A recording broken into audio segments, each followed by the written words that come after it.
भटक गए। परमात्मा ने कहा कि तुम हमको भूल जाओगे, हमको छोड़कर न जाओ, तुमको मैं अखंड सुख देता हूं, अखंड सुख लो।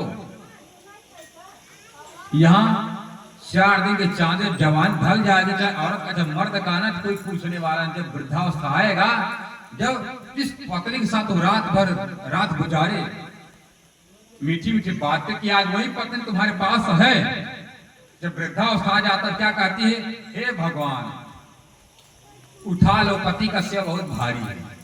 जब लगोगे बिस्तर पर मलमूत्र करने, तब तो भगवान उठा लो।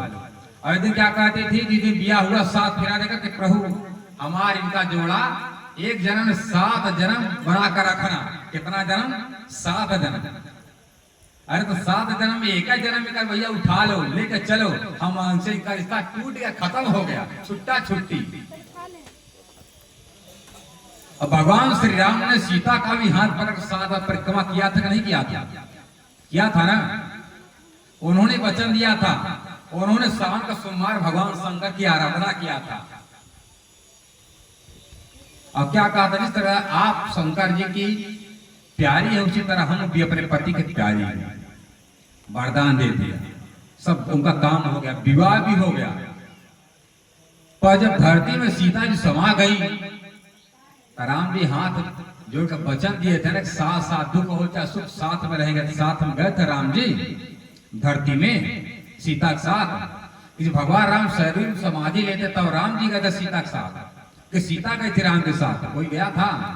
जब बताइए भगवान ही नहीं अपने पत्नी के साथ गए थे, आपका पति आपका मर्दा आपके साथ कैसे जाएगा? उस भगवान रहू नहीं जा सके साथ में। आपका तो मर्दा पैदा मरने वाला, कचरा खाने वाला, वो कैसे जाएगा पार? और यहाँ क्या कहते हैं, आई लव यू। आई मतलब मैं, लव मतलब प्यार मतलब तुमसे, टू यू हमारे तरफ से भी। क्या कहते हैं, आई लव यू। ये मोबाइल का जमाना आ गया, और उनको भले लव का पता नहीं है कि लव मतलब होता क्या है। जो शरीर का जो संबंध है, ये विषय वासना की पूर्ति है। विषय वासना की पूर्ति को प्यार नहीं कहते हैं, ये तो कामदेव रति का प्रभाव है। वो खींच कर ले जाता है, काम में खींच कर ले जाता है, चाहे स्त्री हो चाहे पुरुष, बच नहीं पाता है। अरे बताइए, जब चौगा गाय भैंस है, सूखा पत्ता खाने वाली, भूसा खाने वाली, वो भी जब गर्म होती तो वो पागल हो जाती है। और इंसान अनाज खा रहा, उसके अंदर गर्मी नहीं होगी? सबके अंदर गर्मी होती है। इसलिए जो गर्मी होती है अपने पत्नी के पास जो जाता है, क्या है? विषय की पूर्ति, वासनाओं की पूर्ति। और जो वासनाओं की पूर्ति, वो प्रेम नहीं कहा जाता है। प्रेम किसके साथ होता है? और वाइमेन में कहते हैं लव इज गॉड। इज मतलब है, गॉड ईश्वर परमात्मा, लव मतलब प्यार। लव इज गॉड या गॉड इज लव। चाहे प्रेम भगवान को कही, चाहे भगवान को प्रेम कही, चाहे प्रेम भगवान को, तो दोनों एक ही है। भगवान भी एक है और प्रेम प्यार भी एक है। तो प्यार किससे होगा? अब जैसे शरीर छूट गया, शरीर छूट जाने के बाद पति भी छूट गया, तब प्रेम किसके साथ होगा? प्रेम उसके साथ होता जो, जैसे अविनाशी आत्मा मरती नहीं, जलती नहीं, कटती नहीं, ऐसे अविनाशी आत्मा के हृदय में झंझावात जो तरंगे उठा करती हैं, वो तरंगे कब तक उठती रहती हैं? जब तक अपने प्रीतम परमात्मा से नहीं मिल पाती। वही संसार में अतिरिक्त आत्मा, तड़पती हुई आत्माएं भगवान से विनती कर, प्रभु रक्षा करो, कृपा करो हम पर। तब वो दुनिया के सभी भक्त साधु संतों पर कृपा करने के भगवान ने बंसी को बजाया था। अब बंसी बजा करके जितनी गोपियां गई थी, कोई साधारण गोपी नहीं थी, बड़े बड़े पूर्व जन्म के ऋषि महात्मा थे। सबने कहा प्रभु हमारे साथ एक पति पत्नी का रिश्ता नाता बना लेते। तो भगवान राम ने कहा मैं मर्यादा पुरुषोत्तम।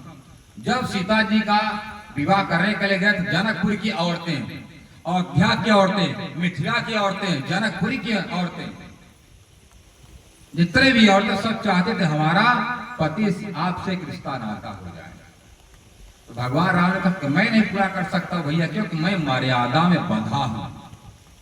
जो परमात्मा द्वापर में आएंगे वो क्या होंगे? मर्यादा से परे हैं, सीमा से परे हैं। वो लीला पुरुषोत्तम है, लीला पुरुषोत्तम कृष्ण है। मर्यादा पुरुषोत्तम भगवान श्री राम और कृष्ण जी कौन है? लीला पुरुषोत्तम। और जब तक मर्यादा पुरुषोत्तम श्री रामचंद्र को आप जानोगे नहीं, तब तक लीला पुरुषोत्तम कृष्ण समझ में नहीं आएगा। समझ में आएगा? नहीं समझ में आने वाला है। बोलो श्री वृंदावन बिहारी लाल की जय। और प्यारे, हमारे शास्त्र पुराण कहते हैं ब्रह्मा विष्णु रुद्र न ब्रह्मा थे न विष्णु थे,